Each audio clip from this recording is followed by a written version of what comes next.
Estamos aquí para hacer la revisión en cada Shabbat de lo que es la parashá de la semana. Y esta semana nos corresponde la parashá 48 Shoptin. La semana pasada, en la parashá Re, Elohim puso una bendición y una maldición ante los israelitas. La bendición fue el resultado de obedecer los mandamientos de Elohim y la maldición fue el resultado de abandonarlos. En la porción de la Torá de esta semana, Moshe instruye a la nación de Israel en el nombramiento de jueces, llamados Shoptin en hebreo, y oficiales de la ley, oficiales de la Torá, llamados Shotrim, para administrar justicia. Estos jueces y oficiales no solo enseñarían, sino que también interpretarían las leyes de la Torá. Entonces vamos en esta revisión a entender estos arreglos del Eterno para el pueblo. La parashá de esta semana, Shoptin, está en el libro de Devarim, Deuteronomio, capítulo 16, desde el verso 18 hasta el capítulo 21, verso 9. Y la porción profética en el libro de Isaías 51, lo mismo que en el Brit Hadashah, en el libro de Marcos capítulo 14. Entonces la parashá de esta semana en el capítulo 16 del libro de Devarim comienza diciendo en el verso 18, ustedes nombrarán jueces, shoptin, y oficiales, shotrin, para todas las puertas en las ciudades que Adonai su Elohim les está dando, tribu por tribu, y ellos juzgarán al pueblo con juicio recto, Sedek Mishpat, con juicio justo. Verso 19, no torcerán la justicia o mostrarán favoritismo y no aceptarán un soborno, porque un regalo ciega los ojos del sabio y tuerce las palabras de aún el recto.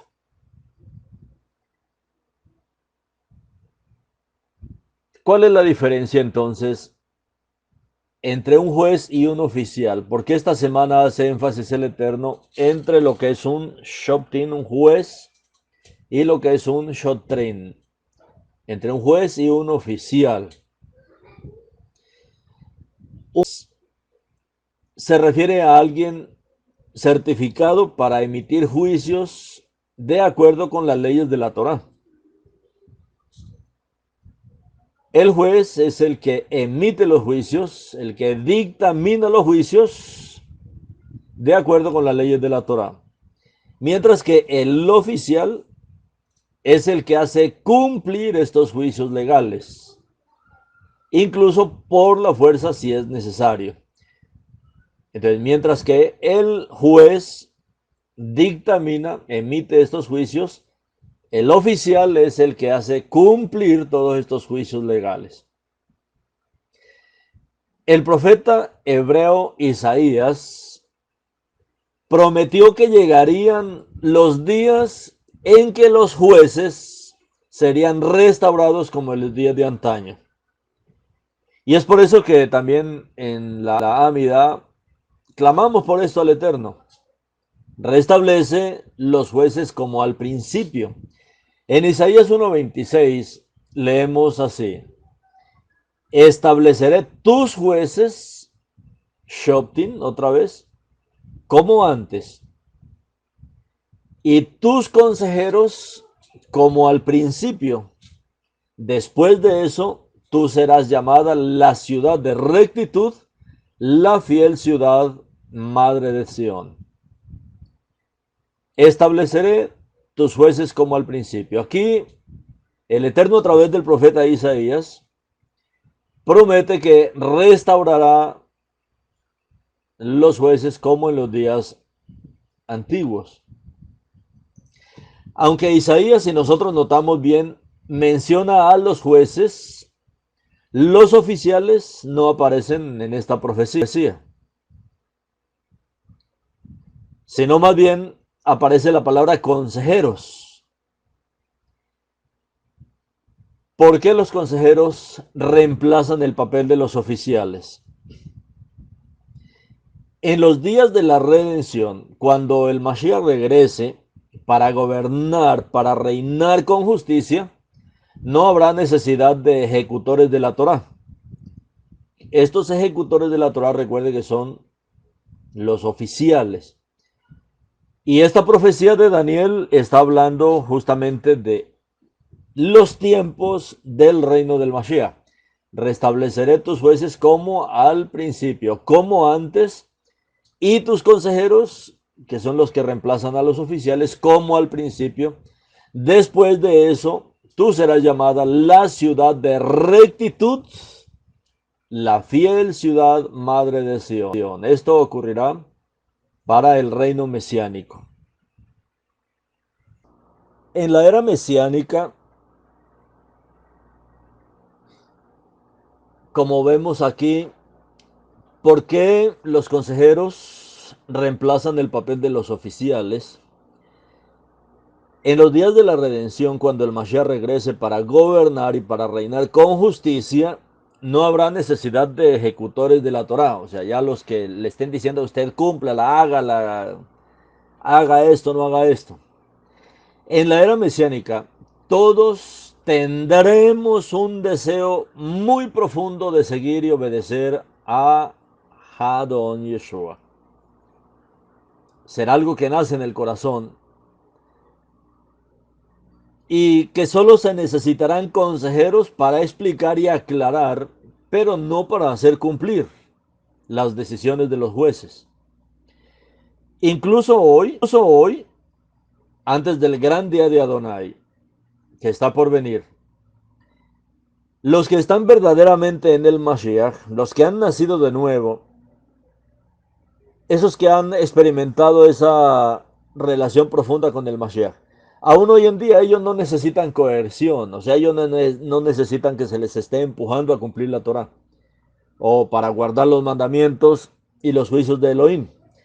Porque cuando se nos ha dado un nuevo corazón y un ruach nuevo, un nuevo espíritu, surge dentro de nosotros el deseo de guardar las leyes y los mandamientos de Elohim, no con un espíritu de legalismo, o sea, no siendo obligados, sino que guardamos los mandamientos por amor al Eterno, por amor a Elohim.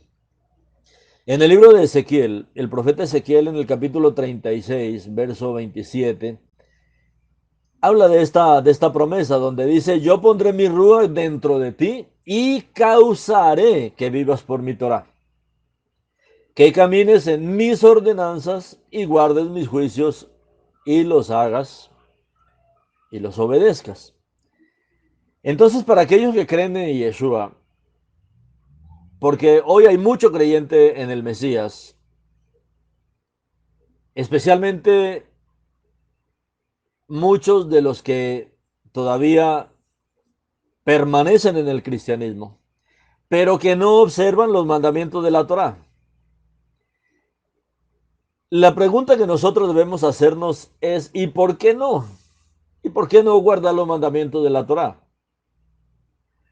O la persona, uno, no está siguiendo verdaderamente al Mesías de Israel, no está siguiendo verdaderamente a Yeshua.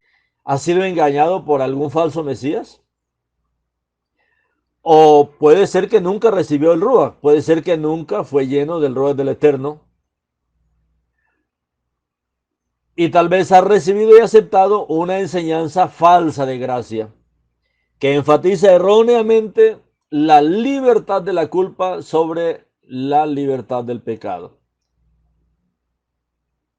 O sea, ellos lo que están diciendo es, no, pues él ya perdonó todos los pecados y ahora yo puedo vivir una vida sin ley, una vida sin Torah.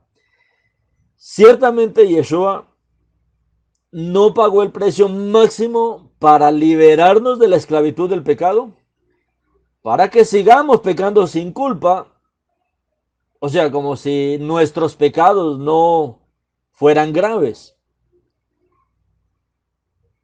O seguir una vida creyendo en el Mashiach, pero seguir una vida quebrantando los mandamientos de la Torah. Mire lo que está escrito en el Brit Hadashah, en primera de Yohanan 3:4, primera de Juan 3:4.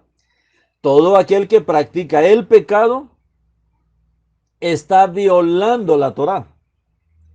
En verdad, el pecado es transgresión a la Torah. Entonces usted, si es una persona que no quiere vivir una vida con mandamientos, debe revisar su vida y venir y descubrir y pedir la misericordia del Eterno para que se le revele el verdadero Mesías de Israel, que Él nos lleva, lógicamente, a guardar los mandamientos de la Torah. ¿Qué enfatiza la parashá de esta semana? ¿Qué más enfatiza? Esta semana la parashá también nos enfatiza la justicia. En pos de la justicia, como dice el Eterno aquí, solamente perseguir la justicia. En el capítulo 16, verso 19 dice, no torcerán la justicia o mostrarán favoritismo y no aceptarán un soborno, porque un regalo, un soborno, ciega los ojos del sabio y tuerce las palabras de aún el recto. Esta parashá advierte que los jueces o los magistrados no deben mostrar ningún tipo de parcialidad o favoritismo. Se les prohíbe aceptar sobornos. Está escrito que Elohim no muestra favoritismos, pero acepta a cualquiera de cualquier nación que le teme y que haga lo correcto, como está registrado en Hechos 10:34. Y en Devarim 16:20 dice, Sedek Tirdof, justicia, solo justicia perseguirán, para que vivan y hereden la tierra que Adonai su Elohim les está dando. La justicia siempre ha sido un valor fundamental en el judaísmo, la justicia. Por lo tanto, debía administrarse sin corrupción. Los casos difíciles podrían remitirse a un tribunal superior, que se llama el Sanedrín, especialmente en la época del Segundo Templo. Y se requería una investigación exhaustiva de los delitos. Y para castigar a un criminal se requería un mínimo de 2 testigos creíbles. Porque el Eterno nos enfatiza, justicia, solo justicia perseguirán, para que vivan y hereden la tierra que Adonai su Elohim les está dando. Y esto debe ser muy importante para nosotros los creyentes en el Mashiach. Recuerden que nosotros seremos los jueces en el milenio también. Aún hoy dice el Eterno que como creyentes fuimos llamados a juzgar. Mucha gente dice, no, a mí nadie me juzga. No, entonces no conoce la Escritura. Porque el Eterno nos está diciendo que Él restaurará a estos jueces porque requerimos estos jueces en nuestro tiempo. Y especialmente cuando vemos esto aquí, justicia, solo justicia perseguirán, para que vivan y hereden la tierra que Adonai su Elohim les está dando. Y esta justicia que siempre ha sido de un valor fundamental en el judaísmo, o sea, en el pueblo judío y en los observantes de la Torah. Tanto que para administrarse la justicia sin corrupción, sin ir a fallar, sin ser injustos, los casos difíciles se debían remitir al Sanedrín, que era compuesto por más de 70 jueces en la época del Segundo Templo. Y cuando había una persona siendo juzgada, se requería que se investigara de manera exhaustiva para poder castigar a este criminal. Y se requerían por lo menos 2 testigos, pero testigos creíbles. Entonces, uno de los casos más injustos de todos los tiempos ha sido el caso con relación a la muerte del Mashiach. Y la pregunta es, ¿quién mató a Yeshua? ¿Quién mató al Mashiach? Y usted tiene que ser libre del pensamiento que sembró el cristianismo en su corazón. ¿Por qué? Porque el cristianismo, sin hacer un juicio, así como está pidiendo aquí la palabra, sencillamente ellos dicen, no, los judíos mataron, dicen los cristianos, no, los judíos mataron a Cristo. La pregunta es, ¿quién mató a Yeshua? Y si vamos a hacer un juicio, tiene que ser un juicio con respecto a este asunto y con la luz de la Torah. Y digamos que en este caso son los judíos los que han sido puestos en el tribunal por el cristianismo, acusados de que ellos mataron al Mashiach. Y si nosotros hacemos un juicio sobre esto, y tenemos que hacerlo, y cada uno de nosotros tiene que hacer este juicio, para que sea limpio su corazón con respecto a esta mentira que el enemigo ha sembrado con relación a este juicio también injusto que se ha hecho al pueblo judío, diciendo que ellos mataron al Mashiach. Entonces, ¿quién mató a Yeshua? Dicho esto, como veremos, esta es la razón por la que el juicio del Mashiach, de Yeshua HaMashiach, fue completamente injusto. Inicialmente, el juicio de él fue totalmente injusto y contrario a la ley judía. Que cuando se les dijo a los judíos, vayan y juzguenlo ustedes, ellos fueron los primeros que dijeron, no, a nosotros no nos permite la Torá hacer eso. Y sin embargo, era la voluntad de Elohim que el Mashiach sufriera y muriera en el madero de la ejecución.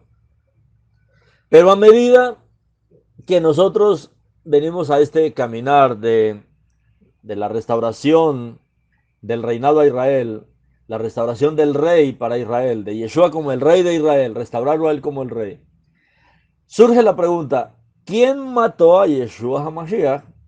Y para muchos todavía no es claro. Y como estamos hablando de jueces, nosotros necesitamos hacer un juicio y sacar un veredicto en esta parasha. Entonces, a todos los cristianos que en algún momento escuchen esta parasha, como jueces, nosotros debemos decir que los judíos no mataron a Yeshua. Los judíos no lo mataron.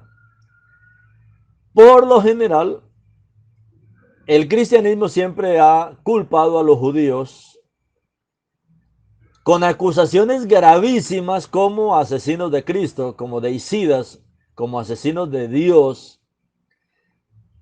Y esto lo ha enseñado erróneamente el cristianismo y el cristianismo tiene que arrepentirse de esto, porque están emitiendo un juicio terriblemente equivocado. Y estos juicios que promueve el cristianismo alimenta el fuego del antisemitismo en toda la tierra y lo ha alimentado a lo largo de todos los siglos.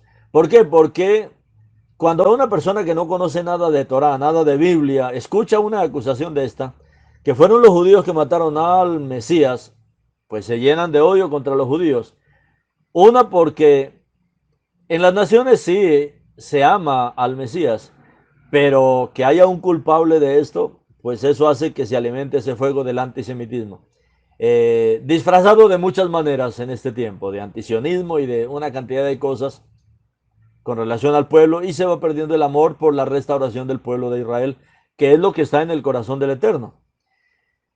Entonces, ¿es cierta esta acusación?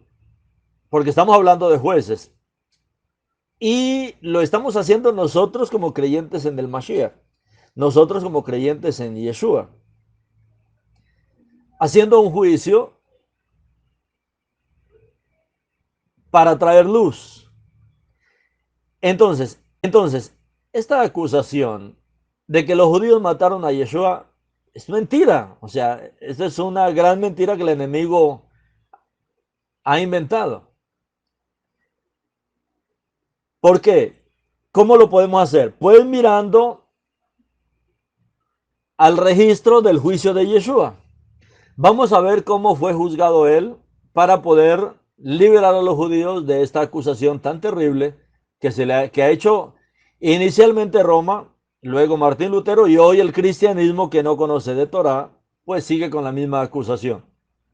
Lógicamente lo hacen por su ceguera espiritual, pero nosotros necesitamos liberar al pueblo de esto. Entonces vamos a analizar el registro que presenta el Brit Hadashah con relación al juicio de Yeshua. ¿Cómo fue este juicio? Para nosotros entender que los judíos no mataron al Mesías, tenemos que revisar cómo se llevó a cabo el juicio de Yeshua. Yeshua no recibió un juicio por jurado.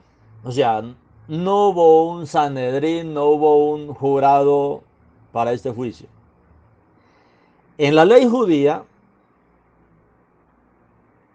el juez escucharía y evaluaría una acusación de dos testigos imparciales. Si dos o tres testigos estuvieran de acuerdo, el juez emitiría una condena.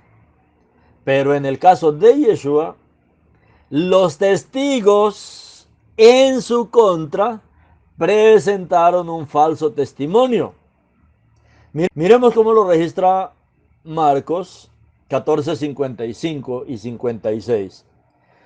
Dice, los principales Coanín y todo el Sanedrín trataron de encontrar evidencia contra Yeshua para así poder darle muerte,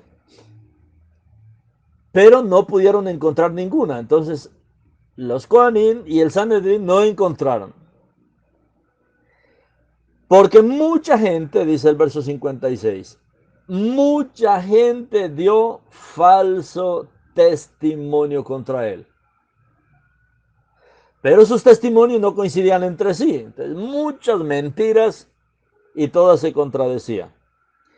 Entonces, aquí en Marcos 14, 55, 56, vemos que los principales Coanín y el Sanedrín, que administraban la ley judía, pues trataron de encontrar evidencia contra Yeshua para así poderle dar muerte, pero no pudieron encontrar ninguna. Entonces uno dice, bueno, ellos eran celosos por hacer cumplir la Torah tal como el Eterno la había establecido. Pero debido a que el testimonio de los testigos no coincidió, los jueces no pudieron condenarlo. Es lo que dice el verso 55 en Marcos. Por lo tanto, el Sanedrín no tuvo otra opción. ¿Y cuál fue la opción? Preguntarle directamente a Yeshua. Preguntarle a él si él decía ser el Mashiach, si él era el Mashiach, el Ben Elohim.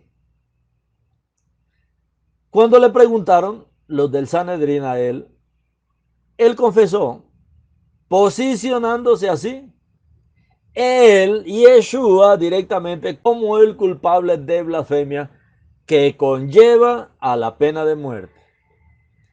Entonces, mire que no pudieron condenarlo los Kohanim, no pudo condenarlo el Sanedrín. Los muchos testigos estaban dando falso testimonio y los testimonios falsos no coincidían entre sí.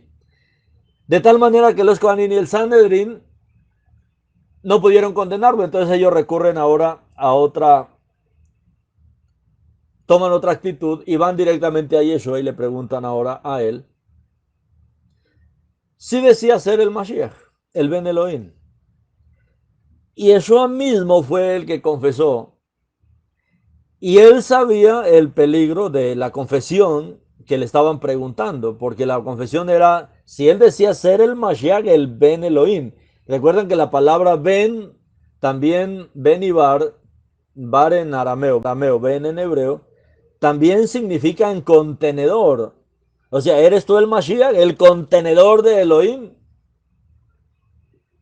Porque la mesianidad del Mashiach en el judaísmo antiguo, esta mesianidad es equivalente a la deidad del Eterno. Entonces era algo grande. Por eso es que cuando Yeshua se posiciona como el Mashiach, el Ben Elohim, y él confiesa que él es el Mashiach, el Ben Elohim, lo culpan de blasfemia. ¿Por qué? Porque sencillamente para los que lo estaban juzgando, pues no cabía en su cabeza cómo el Mashiach podía ser el mismo eterno.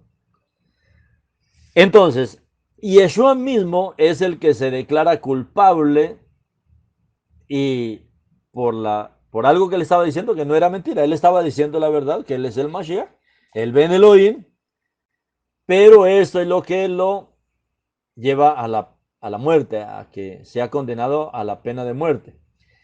En el libro de Marcos 14, 61-64 dice, pero él permaneció en silencio y no dio respuesta, o sea, él se quedó callado inicialmente. De nuevo el Cohen Agadol le cuestionó, ¿eres tú el Mashiach ben Hameboraj? ¿Eres tú el Mashiach, el hijo del bendito? Respondió Yeshua, na, yo soy el Elohim viviente.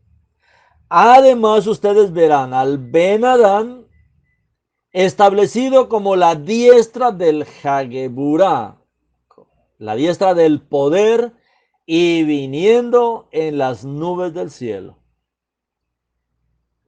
El verso 63 de Marcos 14 dice, en este momento el Cohen Agadol rasgó su túnica y dijo, ¿por qué todavía necesitamos testigos?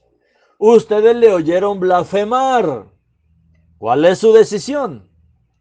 Y todos le declararon culpable y sujeto a pena de muerte. Este interrogatorio esencialmente revela que ni el Sanedrín judío ni las autoridades romanas podrían haber matado a Yeshua sin su cooperación, sin la cooperación de él. Ahora usted entiende hacia dónde va todo este juicio. Incluso algunos de los soldados romanos llegaron a creer que Yeshua realmente era el hijo de Elohim. Mateo 27, 54 dice, cuando el oficial y aquellos que con él estaban vigilando a Yeshua sintieron el terremoto y vieron lo que estaba pasando, se atemorizaron y dijeron, él en verdad era el Ben Elohim. Entonces, para responder la pregunta de quién mató a Yeshua, solo necesitamos mirar su juicio para ver que él voluntariamente les dio a las autoridades la confesión que necesitaban para condenarlo a muerte. Porque no encontraron caso ni en las muchas mentiras que decían los falsos testigos que habían ahí. Ni el Cohen ni el Sanedrín pudieron encontrar algo para condenarlo a muerte. Él voluntariamente les dio a las autoridades la confesión que ellos necesitaban. Y Yeshua, sin embargo, ¿qué dijo? Que él dio su vida por su propia voluntad para salvarnos de nuestros pecados como el Mesías prometido. Mira lo que dicen sus propias palabras en Yohanan 10, 17, 18. Por eso el Padre se deleita en mí, porque estoy entregando mi vida para que pueda recibirla nuevamente. Nadie me la quita. Por el contrario, yo la pongo de mi propia voluntad. Yo tengo la autoridad para ponerla y tengo la autoridad para volverla a tomar. Esto es lo que mi Padre me ordenó que hiciera. Siendo aclarados con relación al juicio de Yeshua y entendiendo que aquí si hablamos de culpabilidad, la culpabilidad pues está en toda la humanidad. Pero si hablamos de un culpable fue Yeshua mismo, porque él mismo fue el que facilitó, digamos así, este juicio, porque de acuerdo a la voluntad del Eterno, pues así tendría que suceder. ¿Y cuál era el propósito de todo esto? Pues el propósito de todo esto era volver la santidad otra vez a la nación de Israel. Volver a la nación de Israel a la posición para la cual el Eterno la había escogido, como una nación diferente a las demás naciones de toda la tierra. En el libro de Baikra 20:26 dice, más bien ustedes pueblo de Israel, serán Kedoshim para mí, porque yo Adonai soy Kadosh, y yo los he apartado de todas las naciones para que ustedes me pertenezcan a mí. Uno de los propósitos que Elohim eligió para sí mismo fue para poder mostrarle al mundo cómo es la santidad. ¿Qué es la santidad? ¿Qué es ser una nación apartada y única para el Eterno? La Parashá Shoftim, a lo largo de todo el desarrollo, mire todo lo que prohíbe y por eso pone a Israel como un espejo para las demás naciones. A fin de que Israel como una nación santa, como una nación Kadosh, como una nación apartada, sea un modelo para las otras naciones. Entonces, en esta parashá, el Eterno nos prohíbe, primero, la idolatría. En el capítulo 17 de Devarim, de Deuteronomio, Elohim prohíbe la idolatría. Cualquiera que sea declarado culpable de este crimen será apedreado hasta la muerte, de acuerdo con las leyes de la Torá, con el testimonio de 2 o 3 testigos. Devarim 7, 17, 6 dice, la sentencia de muerte será llevada a cabo solamente si hay testimonio de 2 o 3 testigos. No será sentenciado a muerte con el testimonio de solamente un testigo. ¿Por qué se aplicaron castigos tan severos por adorar a Dios falsos? ¿Por qué se aplicó esto así tan severo para Israel? Aunque en nuestros días existe un gran énfasis en los derechos humanos, que lógicamente van contra la Torá, contra la voluntad del Eterno, y hoy se promueve el libre albedrío y la ley del Eterno se preocupa por preservar la pureza y la piedad del pueblo. Al eliminar el mal de la nación, se protege la santidad de la nación. Al eliminar todos los males, se protege la kedushá de la nación. Devarim 17:7 dice, estos testigos serán los primeros en apedrearlo a muerte. Después, todo el pueblo lo apedreará. Así pondrán fin a esta perversidad entre ustedes. Entonces, la idolatría era castigada con la pena de muerte. El ocultismo, el satanismo, la brujería, la hechicería y todas estas prácticas ocultas también eran condenadas con la pena de muerte. Todas las formas de prácticas ocultas.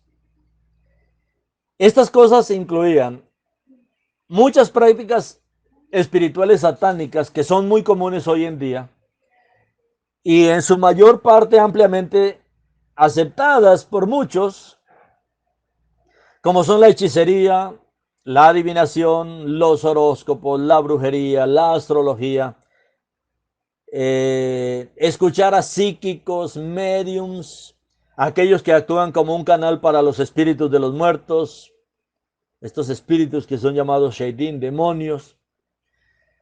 Elohim reconoce que los paganos participan en lo oculto, pero estas prácticas son parte de lo que conduce a la caída de las naciones.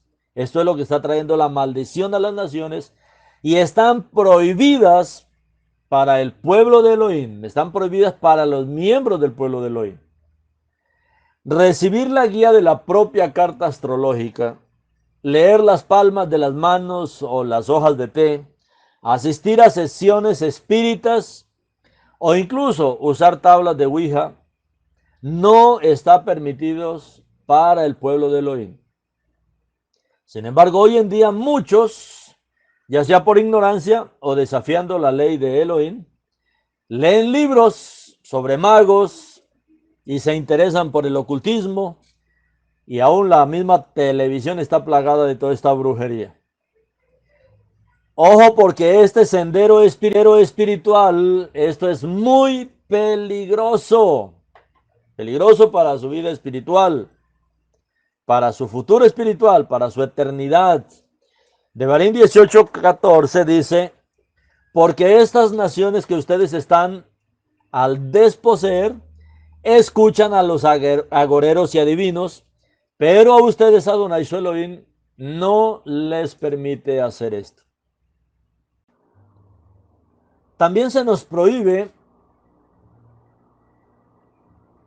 los falsos profetas. La mentira y el engaño es otra forma de maldad que contamina la santidad como nación. Se advierte a Israel que tengan cuidado con los falsos profetas. Solo se puede confiar en aquellos cuyas palabras se hagan realidad como verdaderos profetas de Elohim. Devarim 18:22. Cuando un profeta hable en nombre de Adonai y las predicciones no se hagan realidad, esto es, la palabra no es cumplida, entonces Adonai no habló esa palabra. El profeta que lo dijo habló presuntuosamente, no tiene nada que temer de él. Los, los falsos profetas, todos aquellos que dicen que la Torá ya no hay que cumplirla, todos aquellos que dicen que el Mesías no ha venido y las muchas mentiras que se han inventado hoy día con relación al Mesías, pues nosotros debemos rechazar y no aceptar absolutamente nada de estas cosas. ¿Qué más nos prohíbe? El asesinato. Las ciudades se dejaron a un lado como refugio para alguien que mató a otro sin querer. En el libro de Devarim 19:4 dice, el homicida que vivirá si huye hacia allí es alguien que ha matado a su prójimo, miembro de la congregación, que no le odiaba en el pasado. Sin embargo, cualquiera que asesinara intencionalmente a alguien no tenía derecho a buscar refugio en estas ciudades. Sería removido por la fuerza para ser entregado al vengador de la sangre para que muriera en su mano. El derramamiento deliberado de sangre inocente, o sea, el asesinato, conllevaba también a la pena de muerte. En el libro de Devarim 19:13 dice, ustedes no le tendrán piedad, más bien tienen que poner fin al derramamiento de sangre inocente en Israel, entonces las cosas irán bien para ustedes.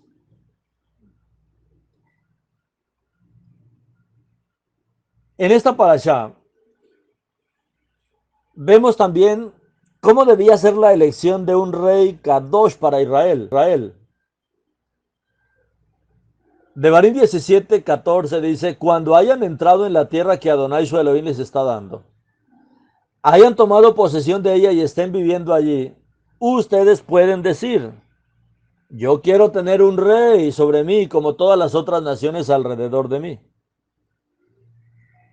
En esta parashá Moshe prevé que la gente algún día querrá un rey que los gobierne y no una serie de jueces, como estamos viendo en esta parashá, oficiales, sino que algún día, como nación, habría la necesidad de un rey. Por lo que el Eterno a través de esta parashá da pautas sobre cómo proteger su santo llamamiento bajo tal sistema. O sea, sí, el Eterno dice, sí, yo también quiero, ahora esto es lo que yo he establecido para ustedes. El rey tenía que ser un israelita que no había acumulado muchas esposas ni una gran cantidad de oro o plata. También tenía que conocer y utilizar las enseñanzas de la Torá como guía. Se le pidió a este rey que escribiera dos Sifrei Torah, dos libros de la Torá. Él mismo tenía que escribirlos y que los guardara con él en todo momento para que permaneciera humilde y todos los días leer ahí. Devarim 17, 14 al 20 dice, cuando hayan entrado en la tierra que Adonai su Elohim les está dando, hayan tomado posesión de ella y estén viviendo allí, ustedes pueden decir, yo quiero tener un rey sobre mí como todas las otras naciones alrededor de mí. En este evento nombrarán como rey el que Adonai su Elohim escoja. Él debe ser uno de sus hermanos. Este rey que nombren sobre ustedes, les está prohibido nombrar un extranjero sobre ustedes que no sea su hermano. Sin embargo, él no adquirirá muchos caballos para sí, o hará que el pueblo regrese a Misraim para obtener más caballos, puesto que Adonai les dijo que nunca regresarán por ese camino. Asimismo, no tomará para sí muchas mujeres, para que su corazón no se extravíe, y no adquirirá cantidades excesivas de plata y oro. Cuando él haya llegado a ocupar el trono de su reino, él escribirá una copia de esta Torá en un rollo para sí mismo, de la que los Kohanim y los Levín usan. Permanecerá con él y él la leerá todos los días por todo el tiempo de su vida, para que él aprenda a temer a su Elohim y guarde todas las palabras de esta Torá y estas leyes y las obedezca. Para que él no piense que es mejor que sus hermanos, para que no se vuelva a la derecha ni a la izquierda de los mismos de Adonai. De esta forma, él prolongará su propio reino y el de sus hijos en Israel. Pues bien, este rey apunta a Yeshua, y Yeshua fue reconocido como el rey de los judíos, como está escrito, o como estaba escrito en el letrero que fue colocado sobre su cabeza en el momento de su ejecución. En el libro de Matitiyahu, 27:11 al 27:11 y el 37, estos dos versos. En el 11 dice, mientras tanto Yeshua fue llevado al gobernador y este le hizo esta pregunta, ¿eres tú el rey de los Yehudim? Y Yeshua respondió, tú lo has dicho. Y el 37, por encima de su cabeza pusieron un letrero donde estaba escrita la causa de su condena. Este es Yeshua de Nazaret, el rey de los Yehudim. Hanu Yeshua Malka di Yudai en arameo. Yeshua Han-Nazaret ben Melech HaYehudim. Este es Yeshua el Nazareno, el rey de los judíos. Esta es la causa de su muerte. ¿Por qué? Porque él murió para poder ser el rey no solamente de Israel, sino también el reino de los judíos, el rey de los judíos. Cumplió con todos los requisitos del parentesco, era un israelita, Yeshua es un israelita, específicamente él es un judío, él es de la casa de Judá, un hombre humilde que vivía una vida sencilla, un hombre que enseñaba la Torá todos los días, y él era la misma personificación de la santidad, la misma personificación del Eterno. Según una profecía mesiánica, el Mesías gobernará y reinará como rey en el trono de su antepasado David, con perfecta justicia y rectitud por todos los siglos de los siglos. Isaías 9:6 dice, porque un niño nos es nacido, un hijo nos es dado, el gobierno estará sobre sus hombros, él será llamado Peleyoetz, el Gibor Abiad Shar Shalom, admirable consejero, Elohim fuerte, Padre eterno, príncipe de Shalom. Su gobierno se expandirá y la paz no tendrá fin para el trono de David y su reino, que ya sostiene con justicia y rectitud desde ahora y para siempre. El celo de Adonai Sebaot hará esto. Y Yeshua entonces es este rey del que está hablando la parasha. Un día el pueblo pedirá reyes. Ya el pueblo no estará más satisfecho solamente con lo que hoy tenemos, sino que pediremos un rey. Y es lo que nosotros como creyentes en el Mashiach siempre hemos dicho. Él es el rey, Él es nuestro rey. Y lo hemos aceptado como rey, lo proclamamos como nuestro rey y esperamos su regreso como rey. Y Yeshua reinará físicamente sobre la tierra desde Jerusalén.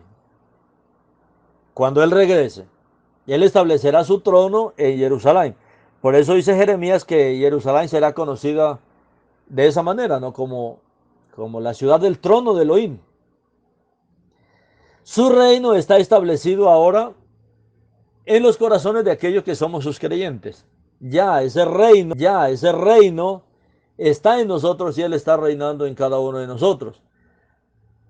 Aquellos de nosotros que lo seguimos, comprendemos que Él nos ha dado una visión clara de su santidad, llevando la observancia de los mandamientos y las instrucciones de la Torá a su plenitud. Eso es lo que el Mashiach, como el Ruach en nosotros, nos ha llevado en este tiempo.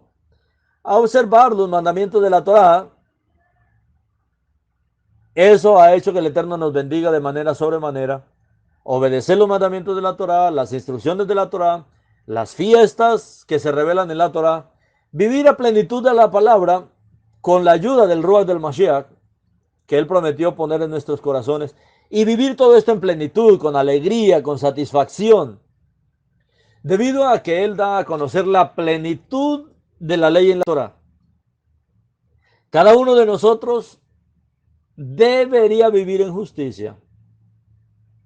Esto lo dice el Brit Hadashah, Yohanan, capítulo 13, 17. Si ustedes saben estas cosas, benditos son si las hacen.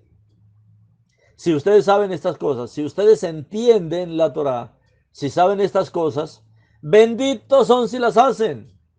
Entonces, si la Torah nos habla de las fiestas del Eterno, no debemos solamente estar complacidos en conocerlo. No, Él dice, benditos son si las hacen. La bendición está en hacer la palabra, en hacer la Torah.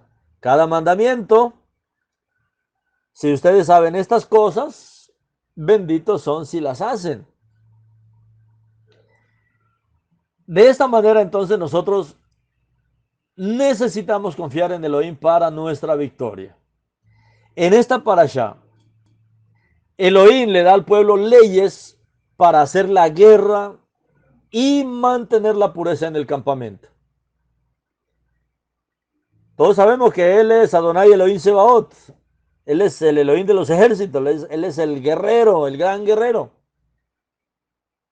Moshe le dice al pueblo que no tenga miedo de los habitantes de la tierra prometida durante la batalla, porque durante la batalla Él estaría con ellos. Antes de la batalla, los Kohanim, los sacerdotes, debían animar a las tropas a confiar en Elohim. Esto debían hacer los Kohanim, animar a las tropas, ir a las tropas y animar a las tropas para que confiaran en el Eterno en sus guerras.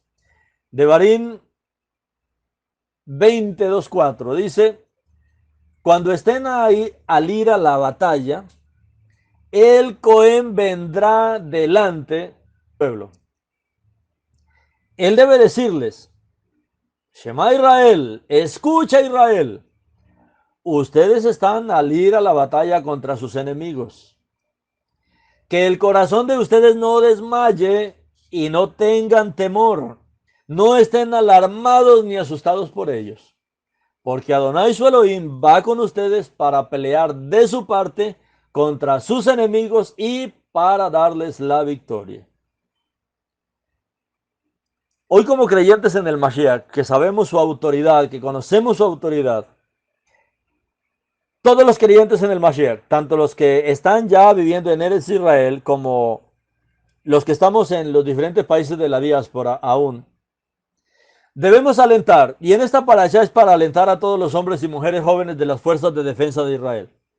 Porque aún el Eterno hoy tiene su ejército para cuidar a Israel. Si no fuera así, ya Israel hubiese desaparecido.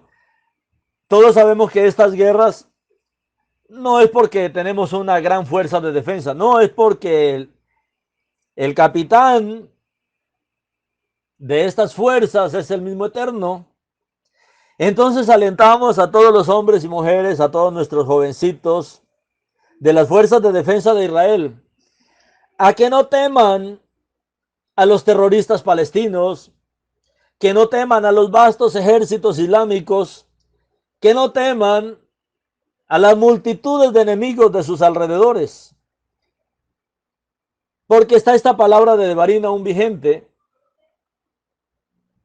Él debe decirles, Shema Israel, escucha Israel, ustedes, los de las fuerzas de defensa de Israel, que están ahí en el campo de batalla y están ahí poniendo el pecho por todo Israel contra sus enemigos.